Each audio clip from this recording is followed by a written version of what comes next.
whole process is very transparent, and so they get much cheaper drug prices than we do. We don't have that here in the U.S. We just pay whatever the hell the pharmaceutical companies shake us down and tell us we pay. So they're paying $390 a vial. Okay. Now, beyond that, you have 127 lower income countries like India, Egypt, and Bangladesh. They're going to get generic drugs, the generic version of remdesivir, and their prices per vial will be between $59 and $71. So high-income governments paying $390 a vial. The generic version going to the lower-income countries between $59 and $71 a vial. I mean, there should already be questions popping up in your mind as to how we're working this thing and why this is insane. Now, in most developed countries, the drug will be purchased by the government and administered totally free of cost to hospitalized patients. In the U.S., of course, it won't. The amount of money that we're paying, America's private buyers are paying $520 per vial. $520. So that's $3,120 for the typical treatment. Now, the CARES Act provides reimbursements for remdesivir to hospitals that are treating uninsured or underinsured COVID patients.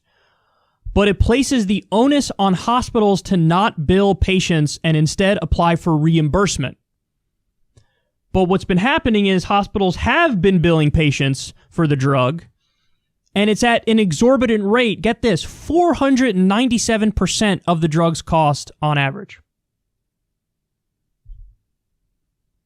So even though in the CARES Act, hospitals are supposed to get reimbursed for uninsured or underinsured patients,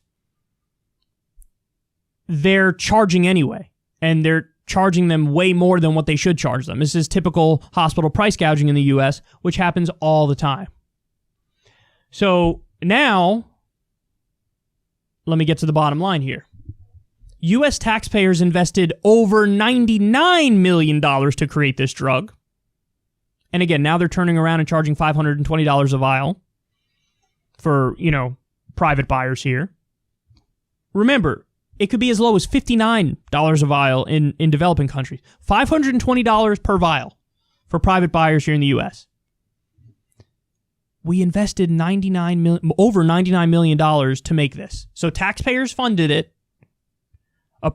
A pharma company has the rights to it. They create it, and then they price gouge people again. We pay for the creation of it, and then they turn around and say, thank you for that. Now we're going to price gouge you again because we have the rights to the drug. Watchdogs came out and said, well, hold on now, because everybody was talking about, maybe the pharma companies will do the right thing since it's a pandemic. China is creating their own generic version of this, and they said it's free for everybody. Only the U.S. can make China look like this bastion of justice. And they say, hey, it's not a copyright infringement because we're not profiting off of it. If they were profiting off of it, then the U.S. could say that's a copyright infringement. That's not allowed. They say, no, we're not even going to profit off it. We're going to create our own generic version, and it's free for everybody. Meanwhile, we're price gouging people. Now, the pharma company said, we gotta charge this much, bro. Bro, we can't even afford it to keep doing what we're doing if we don't charge this much, bro. Nonsense. Analysts expect Gilead to make over $525 million globally on remdesivir sales this year alone. And you ready for this? Next year, they're going to make more than $2 billion in 2021 on remdesivir. $2 billion. So when they say, we can't afford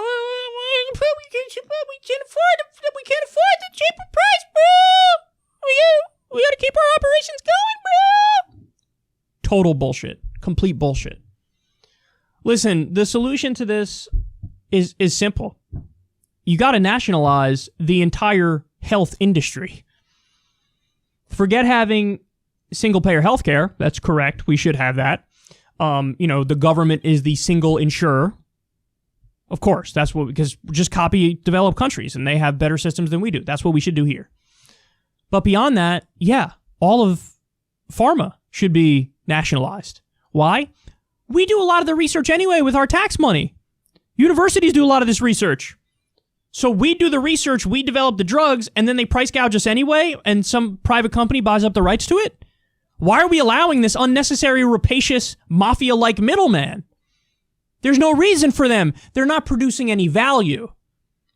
So listen, I'm not going full communist on you here. I'm not saying every industry ever should be nationalized. That's not what I'm saying. But what I am saying is every health industry, because some things are simply too important to be left to the private marketplace.